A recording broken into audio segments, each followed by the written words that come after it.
Gospel of John. Okay. I got to do a bunch of funny clicks in here. We're going to get all the way through. We got 5 sections. I was able to peel this up. Okay. Section 1 is going to be Lazarus. That's going to be verses 1 through 6. Section 2 is titled Judea, verses 7 through 16. Section 3, the resurrection, 17 through 27. Section 4 will be Jesus and Mary, verses 28 to 32. And the final section 5 is compassion, verses 33 through 37. Starting, first one. There it goes. Okay. Okay. Section 1, Lazarus. All right. Lazarus is the brother of Martha and Mary. Notice, come back in here. A certain man was sick, Lazarus of Bethany, the town of Mary and Martha. John tells us in verse 2 that it was Mary which anointed the Lord with ointment and wiped his feet with her hair, whose brother Lazarus was sick. John is writing in this as though the readers know who they are. He's like, hey, you guys are familiar. Lazarus is sick. Oh, yeah, it's Mary and Martha's brother. So, like, they might not have known who Lazarus was, but apparently everybody knows who Mary and Martha are. So when he's like, hey, it's their brother. Oh, okay. Let's see. In Luke 10:38 and 39, 10:38, Luke 10:38. Now it came to pass as they went and entered into the certain village, a certain woman named Martha received him into their house. And she had a sister called Mary, which also sat at Jesus' feet and heard the word. Now, in this story, we're talking about Martha is worried about all the people coming into the house, right? So we're just learning a little bit about who Martha and Mary are. Mary sits down at the seat and is listening to Jesus. And Martha is worried about entertaining the crowds of people, getting the food, making sure everyone's seated. And she gets really upset that her sister is just sitting there in front of Jesus listening. And she comes up to Jesus and says, hey, why are you letting her just sit there while I'm doing all of this busy work and taking care of all of this stuff? Jesus' answer is pretty interesting. He says, Martha, Martha, thou art careful and troubled about many things, but one thing is needful, and Mary hath chosen that good part, which shall not be taken away from her. Who did Mary choose? Jesus. And what did Jesus say? You choose me, I will never be taken away from you. He won't even push you away. That's quite the promise, right? Now, this one thing, this needful thing, the word is kriya. It means necessary uses, but it means to supply what is absolutely necessary for life. Needful. So when Jesus says she has chosen the needful thing, the good thing, he's serious. She chose me. I'm not taking that away from her. Right?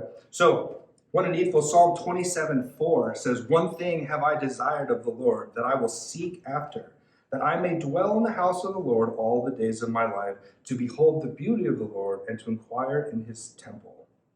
Mary had chosen that good thing which shall not be taken away from her. So always choose Jesus. He is always the correct answer. Mary had chosen Jesus, and Jesus would never be taken away from her. Verse 2. Mary anointed the Lord, wiped his feet with her hair in Matthew 26, 7 through 13.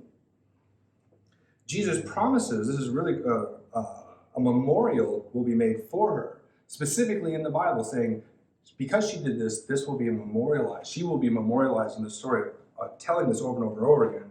We'll go over here to you guys in Matthew 26, 7 through 13. This is quite the honor, not only in being specifically memorialized, but in the culture, she's a woman. Jesus is raising up a woman in memorial system. It's really amazing. 26, 7 through 13. Here we go. 7 through 13. And there came unto him a woman having an alabaster box of every precious ointment and poured on his head, and he sat at food. But when the disciples saw it, they had indignation, saying, to what purpose is this waste? For the ointment might have been sold for much and given to the poor. When Jesus understood it, he said to them, why troublest ye the woman? For she hath wrought a good work upon me. Coming down into verse 13, he says, verily I say unto you, wheresoever this gospel shall be preached in the whole world, there shall also this, that this woman hath done, be told for memorial of her. So it was pretty amazing. So this is showing us how important Martha and Mary are to Jesus. So in John, when it tells them that Jesus loved them, like a temporary is the wrong word, a casual. Like he loves these people. They are very much a part of his life and this 3-year ministry that he's doing. All right. So now that we know that we're talking about Martha and Mary, let's see what they do in verse 3. Therefore his sisters sent unto him, saying, Lord, behold, he who thou lovest is sick. Only John is referred to in others as he who loved his disciples. So again, this is Mary and Martha saying, letting us know Jesus really loves this guy. It's like, hey, your brother is dying. We know you love him. Please come. Now, in verse 4, when Jesus had heard, he said, this sickness is not unto death, but for the glory of God, that the Son might be glorified thereby. Now, I had to take a stop on this one. Death. The word death, dead. You also hear sleep, right? These can get quite confusing sometimes. Especially, we're going to see the disciples get quite confused. They're like, is he dead? Right? So, I wanted to look at these words. What is being said? What is being said? So he says, not unto death. Death, the word, you guys may have heard this name, is called thanatos. You might have seen him in a movie lately, right? Thanatos. Thanatos means the death of the body, a separation of the soul and body, but with implied idea of future misery in hell, i.e. the power of death. Thanatos. It's a very heavy word. It's not just dead, but it's the eternal death. So when Jesus said, this is not unto death, not unto thanatos, means his soul has not separated from his body and he is not in eternal damnation. Right? But we in English, we get death. We get this little word that doesn't quite describe it. So the Greek, again and again and again, go check out the Greek. The word is thanatos. But for the glory of God, that the Son of God might be glorified thereby. Right? So this has happened. This is allowed to happen so that God the Father will be glorified. And while God the Father is being glorified, the Father will then throw my book on the floor. Glorify Jesus Christ, right? Because Jesus told us in another chapter that to glory himself would be nothing, but his glory comes from the Father. So Jesus is telling you this is happening so that God the Father can be glorified, and through that he is going to glorify the Son. But it's always Father first, God the Father. Did I lose my spot? Hey, not too bad. Okay, not unto death. Verse 5. Now Jesus loved Martha and her sister Lazarus. Again, we're getting into these words. Loved. Loved. Greek. We have one word in English, right? It's love.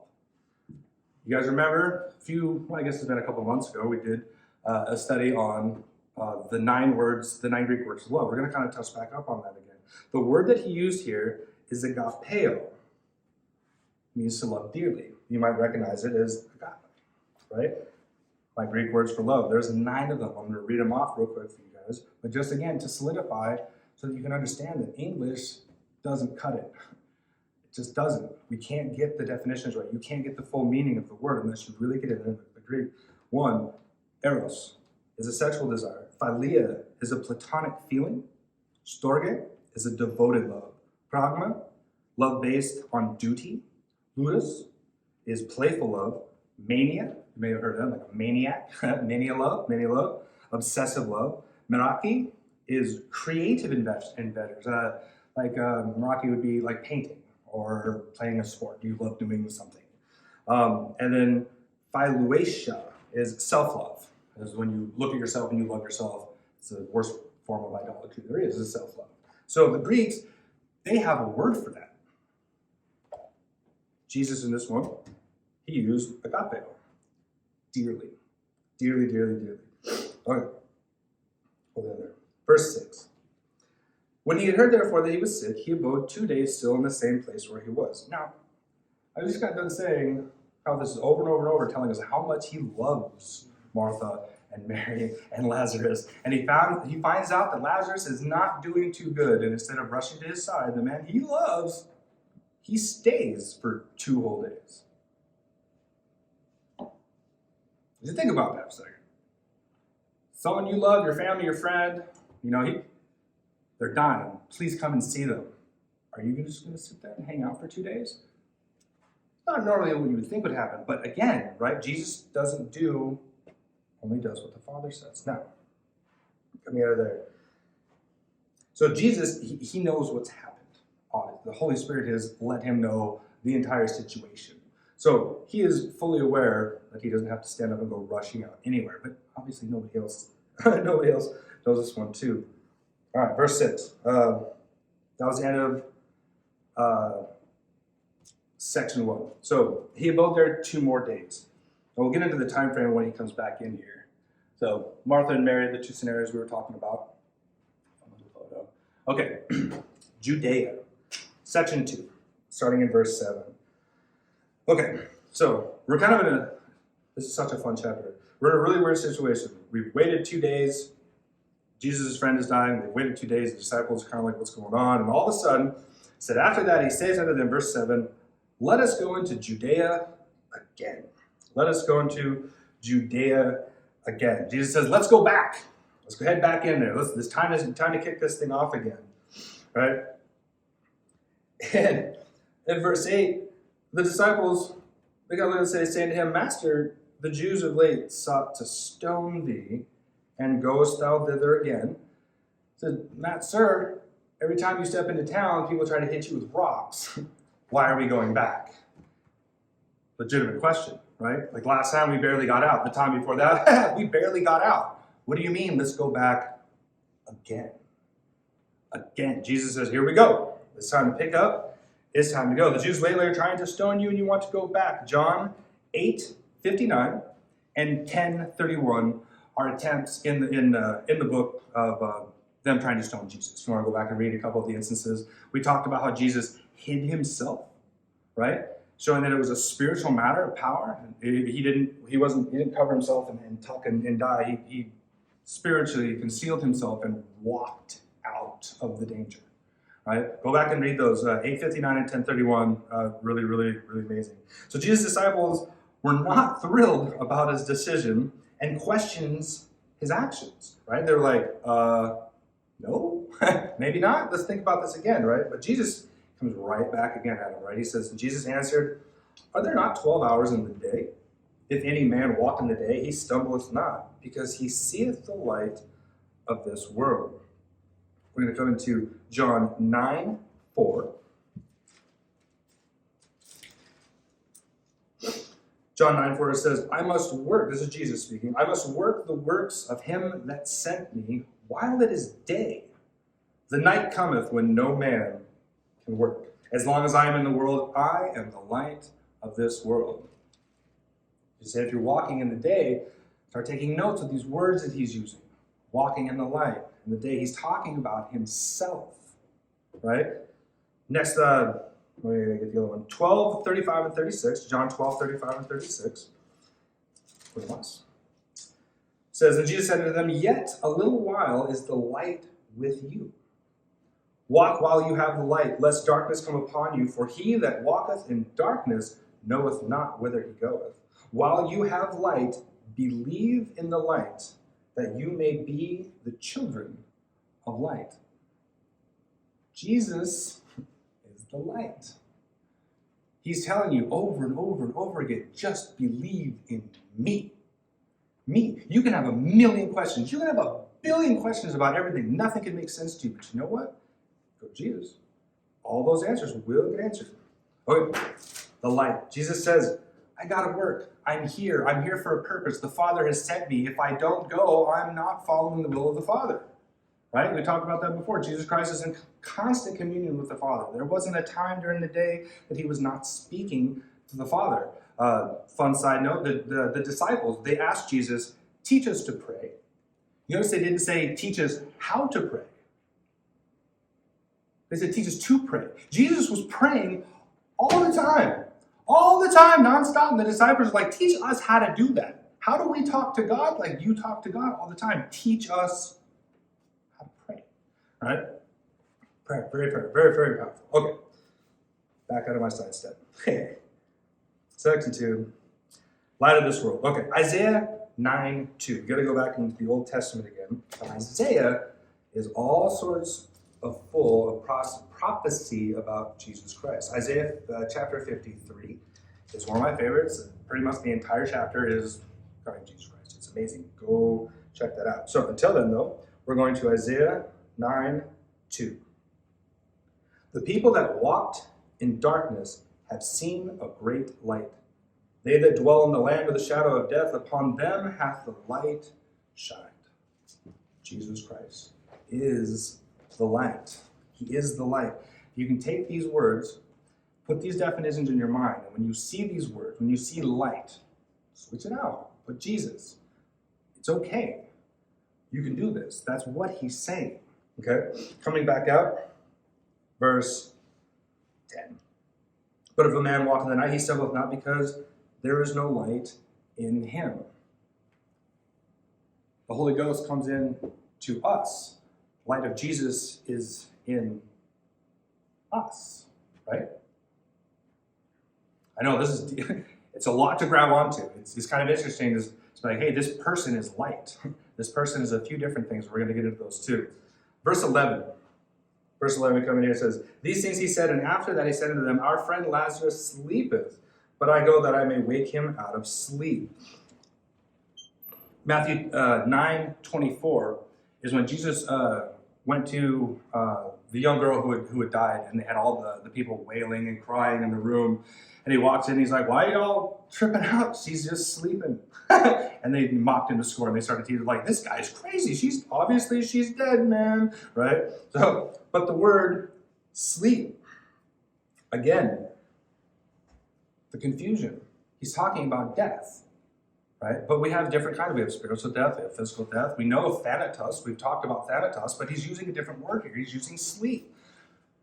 Right? Okay. And straightway the father of the child cried out and said with tears, Lord, I believe. Help thou my unbelief. I believe, I believe, I believe. What did Jesus just say a little bit ago? You must believe in me. The man believed in Jesus. His daughter was healed. You guys, can you see the repetition? You must believe in Jesus. Jesus and Jesus and Jesus. Believe, believe, believe. Now, it says, the maid is not dead, but sleepeth. Dead. The word apoknesko. Yet again, a different word, right? Apoknesko means to die, of eternal death, to be subject to eternal misery in hell. Similar definition to thanatos. But different. He said that both these people are dead. One is dead, one is sleepeth, right? We have different, you have to go look at the Greek. You have to look at the words that are used. Put them in, define each one, and then reread it. I promise you it'll change your whole way of looking at the Bible. The whole Bible just comes running right into you. Okay, so apoknesko, to die. So he's used the word, she's not dead. She's sleeping. Okay. Sleepeth, the word sleepeth that he uses is kathudo. And it means, that word specifically means normal sleep, right? But it also, again, is specifically used as a euphemism as dead. See how confusing this can get? Right? So this word, kathudo, means to sleep. Or, euphemistically, you can use it to death. You gotta be careful. As a metaphor, to yield to sloth or sin, to be indifferent to one's salvation. These words are heavy and thick. You gotta look at the words. Verse 12. Then said his disciples, Lord, if he sleep, he shall do well. The disciples misunderstood Jesus. They think he's resting, he's going to sleep, and he's going to be just fine. Again, the confusion. You use 4 different words to tell him that he's dead. They're not quite sure what's going on anymore, right? They know that Jesus wants to go back into Judea and possibly get stoned. That's kind of where their head is right now. They're super confused.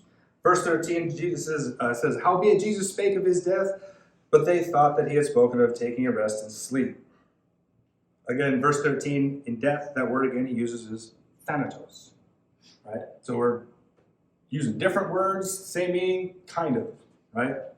But it's important to know which word he specifically uses.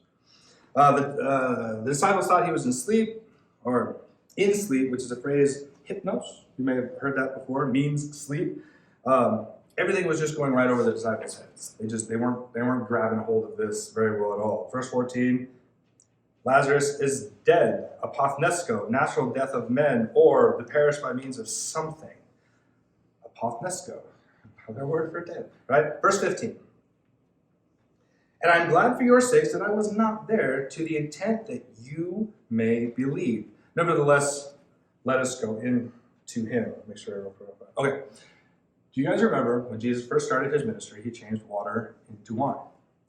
All right. I was fortunate enough to get to do that Bible study. Do you remember what he said to the disciples, why this miracle had occurred? He specifically said why this has happened. It was for their benefit, so that they would believe. Right? Specifically, he said, this is for you, so that you may believe. And again, so here in verse 15, he says, to the intent that you may believe. There's a purpose behind this. Jesus is helping to solidify the faith of his followers. This miracle isn't pointless. Jesus could go around raising everybody from the dead and curing everything and fixing everything. But does that bring glory to God? No, but this will. This will. This will bring glory to God. And so this is what they're doing here. So this specific miracle again, and you'll notice when we get a little bit further into it, this is the defining moment, the end, where the Jews finally, they're like, after this is it, we're getting them, and they do. So Jesus' first miracle was to set the faith of the disciples. And one of his last things that he does here, raising Lazarus from the dead, is for the same purpose.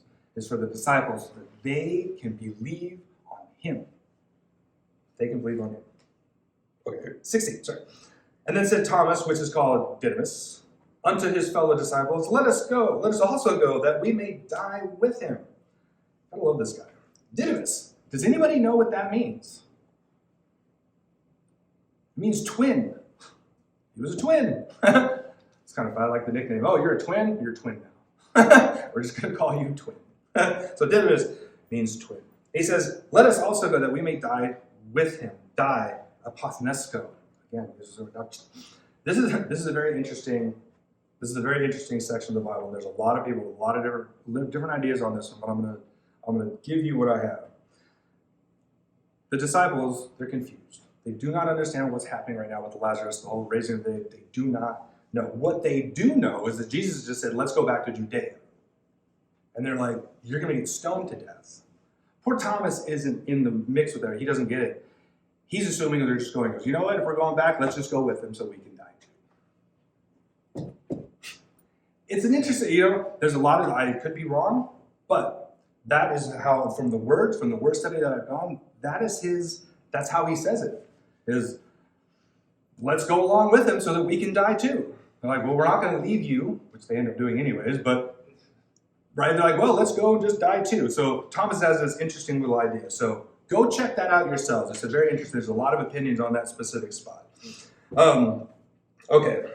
So strange response to Jesus said, Thomas is still stuck in the idea section. Oh, I need this one. Bethany. Where is Jesus? Okay, we're almost, section 3. So Bethany is only, I'm getting a little ahead of myself, that's okay.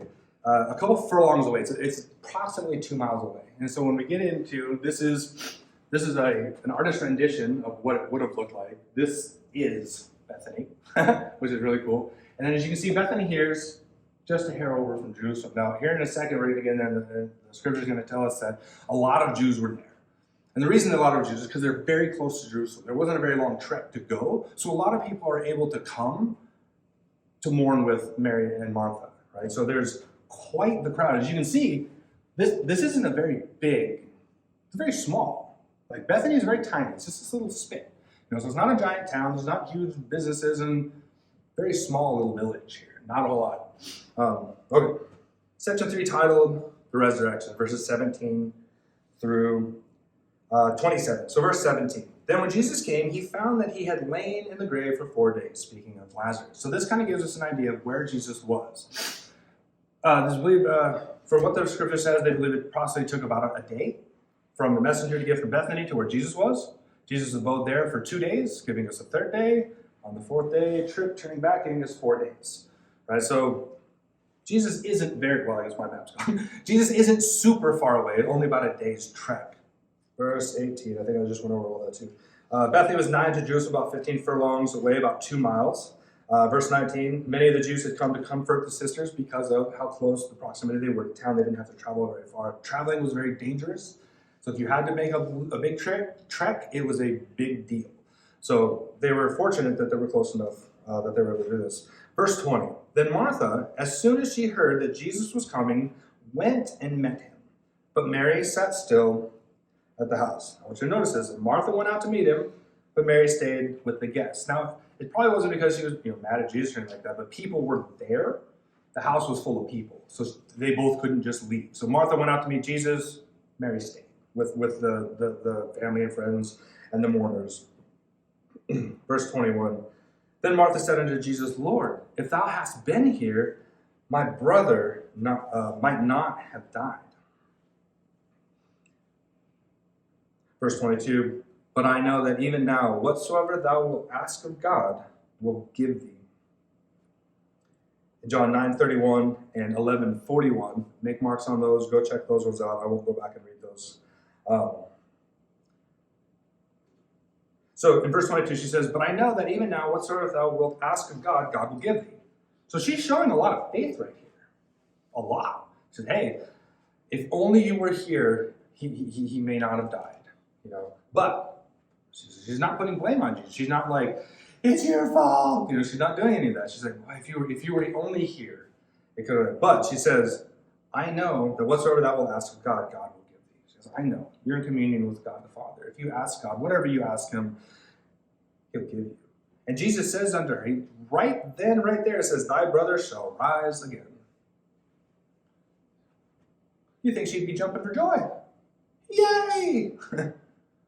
But people don't get raised from the dead. That's not the first idea that's going to jump into your head. No. Jesus cured blind. Raising the dead, that's not even in there yet, right? 24.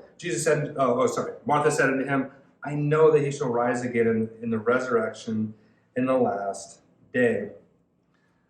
John 5:29 says, and shall come forth they that have done good unto the resurrection of life, and they that have done evil unto the resurrection of damnation. This is Jesus Christ speaking. I'm going to read that to you again. And shall come forth they that have done good unto the resurrection of life, and they that have done evil unto the resurrection of damnation. I want you to understand that the resurrection is coming for everybody. Believe in Jesus or not, the resurrection is coming. You will have an eternal body. Where you spend your time with that eternal body, that's up to you. Jesus says, right, these are Jesus' words right here. You either come into the resurrection of me, in life, in heaven, in the kingdom, or you'll be resurrected into death. It's rough. It's not a fun thing to talk about, but it's true. And we need to understand that. If we're going to share this message with other people, we need to understand the severity of the message. It's not always fun. It really isn't. Verse 25. Jesus said unto her, I am the resurrection and the life. He that believeth in me, though he may die, yet shall he live. I am the resurrection. We're going to go do some more reading here. John 5:21 says, for as the Father raises up the dead and quickeneth them, even so the Son quickeneth whom he will. His will is God the Father's will, right? God says that if you ask anything within his will, he'll give it to you. Mary said, I know that whatever you ask of God, he will give it to you, right? We get it? It's coming around? Okay. Before I lose my spot. Okay. 5:21, John 6:39 says, and this is the Father's will which hath sent me, that of all which he hath given me I should lose nothing, but should raise it up again at the last day. The resurrection is coming. Some are going with Jesus, the rest are not, but the resurrection is coming. 39, 40, and 44, finishing that up. 39, and this is the Father's will. 40. And this is the will of him that has sent me, that everyone which seeth the Son and believeth on him may have everlasting life, and I will raise him up in the last day. Verse 44 says, no man can come to me except the Father which has sent me draw him, and I will raise him up at the last day. I won't get really into this one, This gets into people like talk about predestiny. Do you really have a choice? Yes, you do have a choice. How does that work? I do not know. I will ask God when we get there. But we do have choice. Trust me, I've made a lot of bad decisions. That's how I know we have free choice.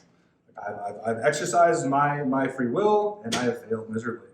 And I'm here hoping to educate you not to follow those footsteps. So, I am the resurrection. I am the life. It's hard to wrap your mind around that, how a person can be life. That's hard.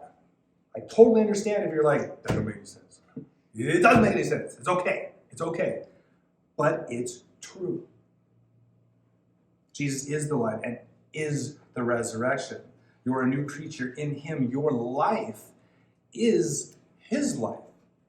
It's not your life anymore. These are hard things to grab a hold of. Just take them and chew on them a little bit. Jesus Christ himself is life and is the resurrection. Okay, horse dead, done beating. 1 Corinthians 15, chapter 15, verse 22. For as in Adam all die, even so in Christ shall all be made alive. Again, this is thick, right? Read it again. For as in Adam all die, even so in Christ shall all be made alive. Our life is in him. These are hard concepts to grab a hold of, but chew on them. Take time. Meditate on them. Ask God for clarification. These are hard things to grab a hold of, and that's okay. Verse 26. And whosoever liveth and believeth in me shall never die. And he asked her, believest thou this? So he told her straight, I am God, I am the resurrection, I am the life. Do you believe this? She says unto him, verse 27, Yea, Lord, I believe that thou art the Christ, the Son of God, which should come into the world. In Matthew 16:16, the question is posed again. This time Peter answers it, right? Jesus says, Who do you say that I am? Peter says, Thou art the Christ, the Son of the living God. Peter has it. Peter has it. And Martha's got it too. She knows who he is. Her faith is increasing the whole time she's spending it with Jesus. Section, Thou art the Christ, the Son of the living God. Section 4. Jesus and Mary, verses 28 through 32. Verses 28 said, And when she had so said, she went her way and called Mary, her sister, secretly, saying, The Master is come and calleth for thee. Now I want you to notice it says that she went and said, told her sister secretly. Now her sister was in a room full of people. So what she's talking about, the words here using is she went and she whispered in her ear, said, The Lord is calling for you. But I want you to look back. I want you to look at those verses. What verse did he ask for Mary?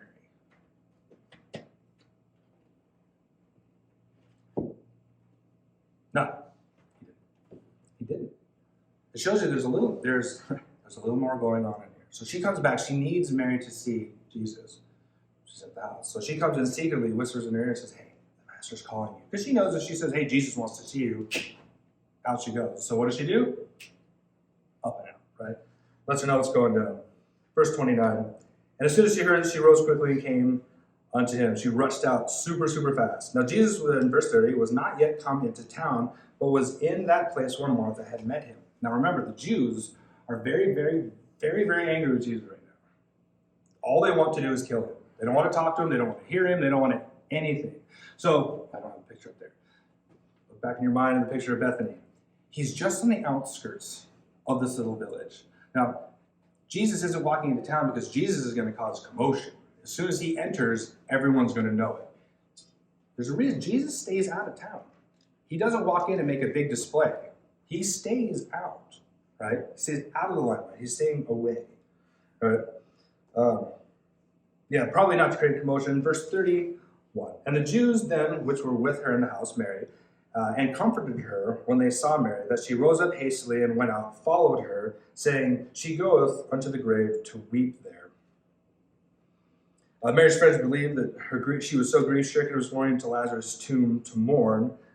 They, along with everyone else, had no idea what was about to happen. So they just assume, Martha said something to her, put her over the edge, it was too much, and Mary had to go out, and so they're just like, she's just mourning so bad, it's just terrible.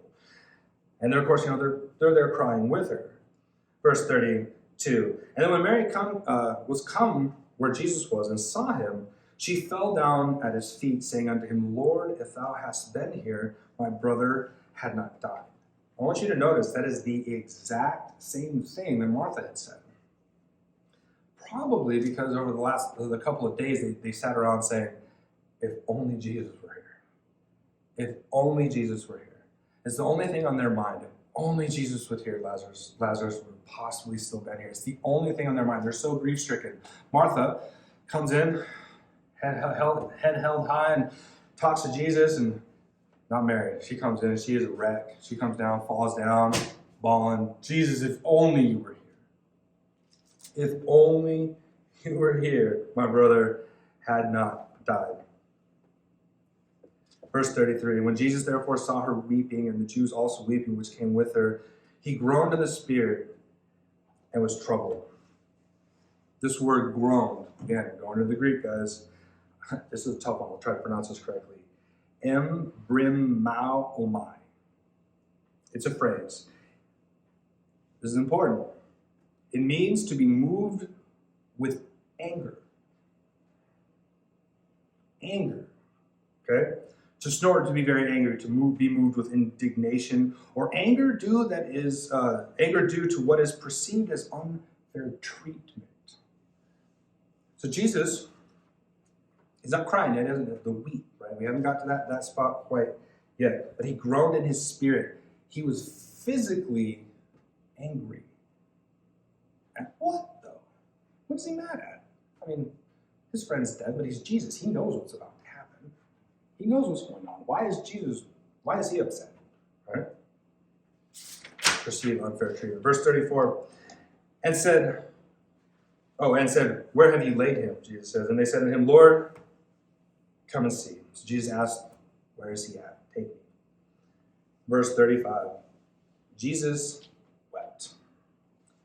The Greek word for wept is dakrio, is to weep, to shed tears. Jesus, the groaning in his spirit, the tears that are coming out of his eyes, he's sad, he's angry. What specifically is he upset with? He's not mad at Lazarus. Lazarus is dead. It's not Mary or Martha. It's not the Jewish people. Jesus Christ is upset over sin itself and the pain and anguish that is causing those people around him. Jesus Christ knows he's going to raise Lazarus. He knows what's about to happen.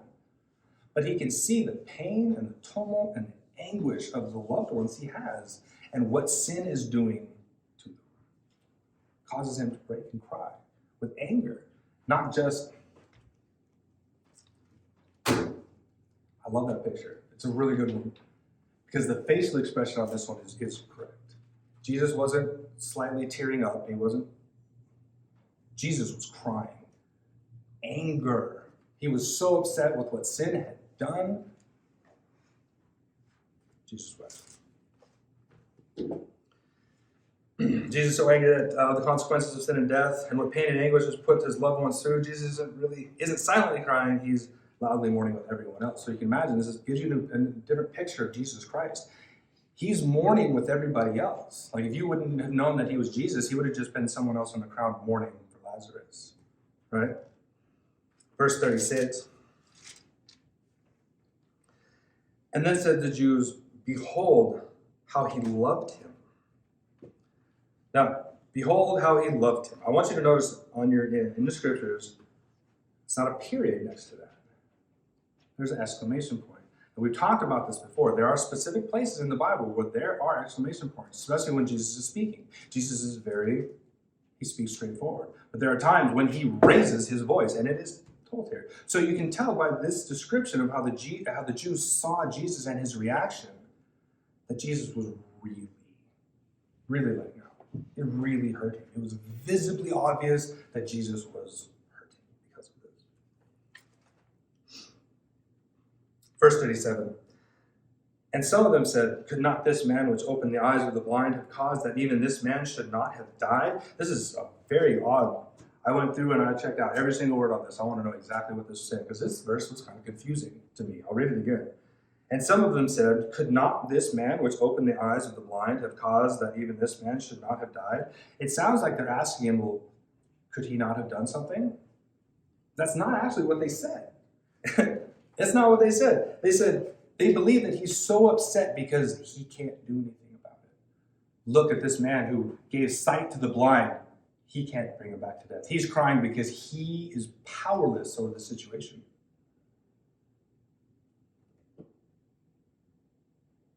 They think Jesus is powerless. Boy, they're going to get a rude awakening here in just a couple of verses. And we'll get to that next week. But we know the truth about Jesus' power over death. Now, this has not come through yet at this point in time, right? But we know. We know the truth. We know the ultimate power over death. Now, what do we do with this knowledge? Right? You have this knowledge. What do you do with it? Paul, through the Holy Spirit, inspiration gives us a roadmap I like to call Romans Road. It's one of my favorite little jaunts. I'll get to the final points in a minute. Gives us a roadmap on what we need to understand about Jesus for us to be able to accept his free gift. Right? We know Jesus. We know now that Jesus has the power. We know now Jesus is the Son of God. We know now all the things that have happened. The disciples didn't have that. Right? The Bible tells us that the Holy Spirit would bring back into remembrance things for the disciples to be like, oh yeah. For example, when Jesus came into town riding on the donkey, it says they didn't realize what had happened, but later, after the resurrection, they realized that it was fulfilling Scripture. Right? So the disciples, things were just flying by these guys, but they had the truth, right? They had it there, but they still couldn't grab it. We have the benefit, the blessing of God that we can grab a hold of the truth. We can grab a hold of it. Now, I add to Romans Road, I use just one, Proverbs 1:7. The fear of the Lord is the beginning of knowledge. The moment you realize and understand that there is a God that created the universe, spoken word, that should blow your mind. That should completely astound you. Like, wait a minute. There is a God, and he said, let there be light, and it happened. That should blow your mind. Take a minute to digest that for a second. After that, he's the ultimate righteous God. He created everything. He's the ultimate, and he has ultimate rules, and we have failed them. In Romans 3:23, we have learned that all have sinned and fallen short of the glory of God. Sin simply means to disobey God. We've all heard the 10 Commandments: don't lie, don't cheat, don't steal, don't, right?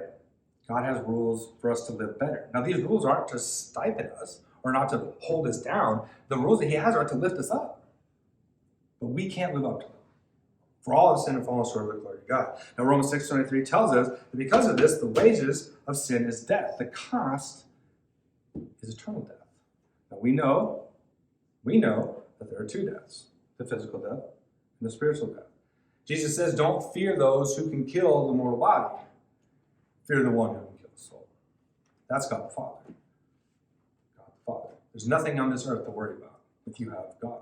Right? But the wages of sin is death. The cost, the punishment for disobeying the ultimate righteous God is death.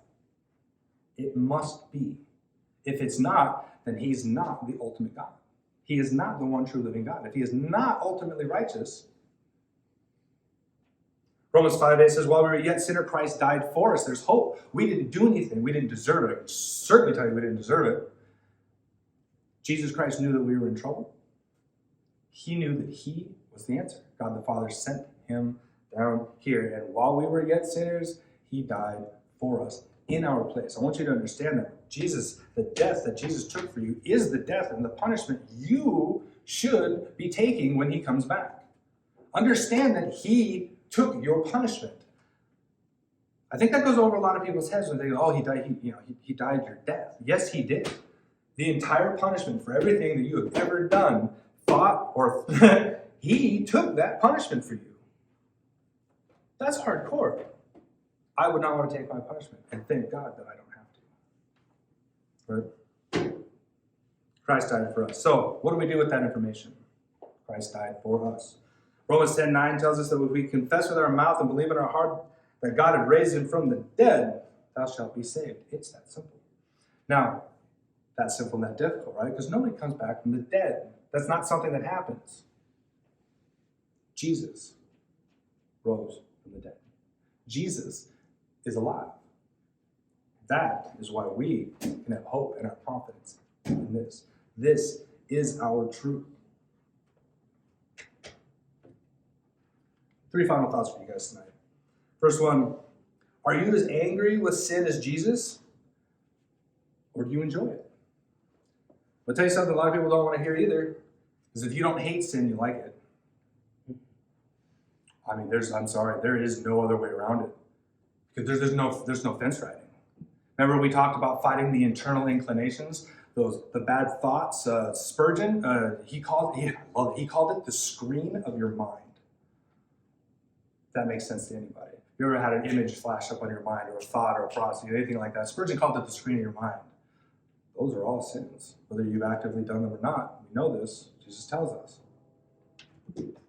Are you as angry with sin, or do you enjoy it? Are you living in sin? When you have a bad thought, do you relish in that thought? Or do you immediately try to push it away? When that comes in, do you go, or do you sit back and be like, where are you at on that? Are you angry with sin? Number 2. Do you live your life glorifying God? That's a very, very hard thing to do. We fail all the time. I want to have the heart of David. I want to have the faith like I want to be, but I'm a broken human being. All we can do is run towards Jesus, right? Are you living your life glorifying God? Are you trying to? Are you making the attempt day by day to get up and say, what am I doing for God today? I'm alive, I'm breathing. There's obviously a reason for me to be here. I was talking to Jamie just today. I found out today at the doctors that I'm still not supposed to be alive. Legitimately. They asked me, why are you still breathing? There's a purpose for you to be here. The doctors in this physical world have plainly told me that my body is broken to the point of death, that I shouldn't be here. And yet here I stand talking to you. This is the power of Jesus Christ. I'm alive today and speaking to you because Jesus has something for me to do. The moment he doesn't have anything to do with me, it's over. That fast. Done. Are you living your life to glorify God? 3, do you have hope in the resurrection and the life? Do you have your hope in Jesus? If every single thing in the Bible makes absolutely no sense, you just can't get your head around it, that's okay. Just trust Jesus. So you know what? I don't get it. Jesus does. Jesus is in charge. Jesus knows. Even if I don't know, I can rest assured that he does. And give it to him.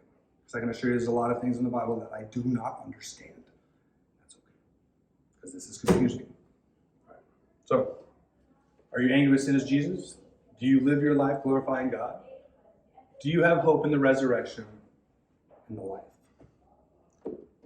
Guys, this was John 11.